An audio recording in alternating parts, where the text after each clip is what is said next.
Shalom dan selamat pagi bagi Bapak, Ibu, dan saudara-saudari yang terkasih dalam nama Tuhan kita Yesus Kristus.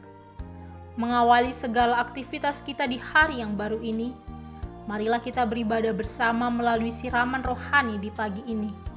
Sebelumnya kita berdoa. Bapa kami di surga, terima kasih atas hari yang baru ini. Tuhan membangunkan kami dari tidur kami yang lelap dan mengizinkan kami memulai kembali aktivitas kami. Tuhan, kami akan mendengarkan firman-Mu. Kuasailah hati dan pikiran kami, agar firman-Mu bisa kami pahami dan kami terapkan dalam kehidupan kami. Dalam nama Yesus Kristus kami berdoa. Amin. Firman Tuhan bagi kita di hari Rabu tanggal 14 September 2022 tertulis dalam 1 Timotius pasal 2 ayat 4. Yang menghendaki supaya semua orang diselamatkan dan memperoleh pengetahuan akan kebenaran. Demikianlah firman Tuhan. Dalam nasihat Paulus kepada Timotius, dia menjelaskan apa yang harus dicapai dalam doa. Pertama, permohonan.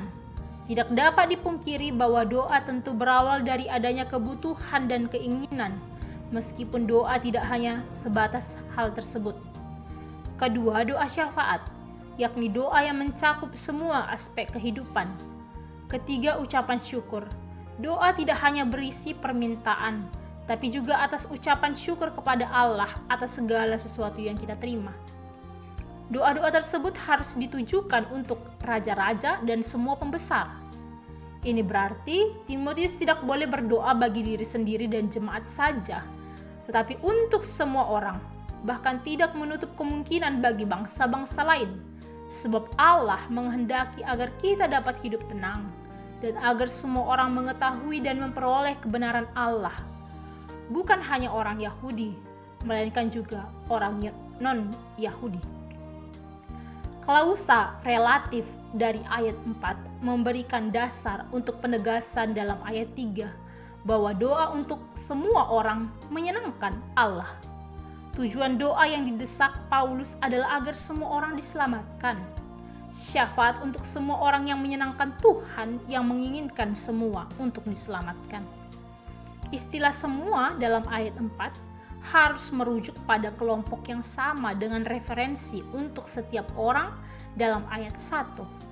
Permohonan dari ayat 1 harus mencakup semua manusia, dan objek kematian Kristus harus mencakup hal yang sama, yakni kelompok.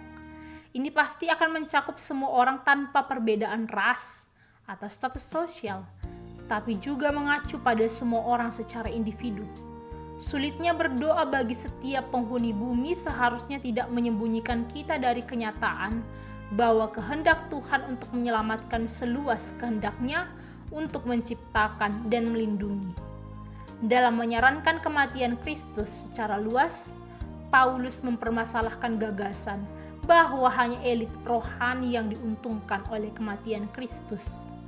Istilah keinginan dalam bahasa Yunani telo tidak boleh digunakan untuk mendukung gagasan universal. Fakta bahwa Allah menginginkan keselamatan semua orang tidak menjamin bahwa semua orang akan diselamatkan. Tuhan tidak akan mengesampingkan keengganan oposisi dari individu yang bertekad mengejar jalan mereka sendiri dalam menentang Tuhan. Ayat-ayat seperti Matius 6 ayat 10 menunjukkan bahwa apa yang Tuhan sukai tidak selalu dilakukan oleh manusia yang tidak taat. Kehendak Tuhan tidak berfungsi sebagai bulldozer yang kejam, yang menghancurkan dan memaksa siapapun yang menolaknya menjadi taat. Tuhan mendorong kita untuk bertobat dengan kebaikannya. Penggunaan istilah kebenaran mengacu pada Injil dalam Galatia 2 ayat 5. Dan ini menunjukkan bahwa keselamatan memiliki sisi kognitif. Tidak adanya rujukan pada keyakinan bukanlah penghinaan terhadap aspek kehendak dari pertobatan.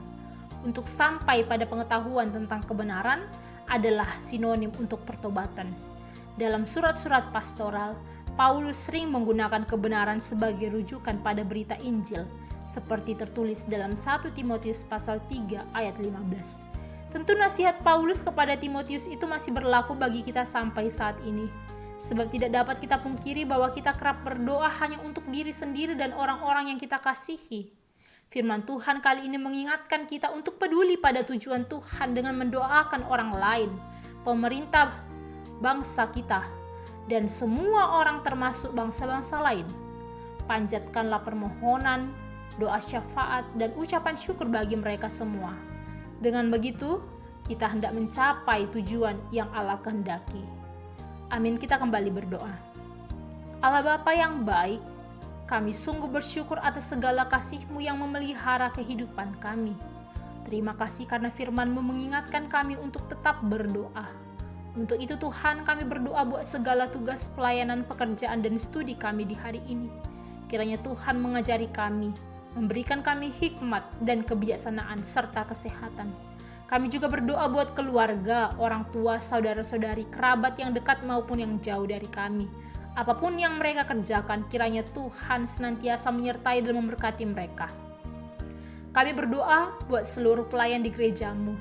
Tuhan memberikan kekuatan. Buat seluruh pemerintah dan aparatnya, kiranya hikmat dan kebijaksanaan Tuhan berikan kepada mereka.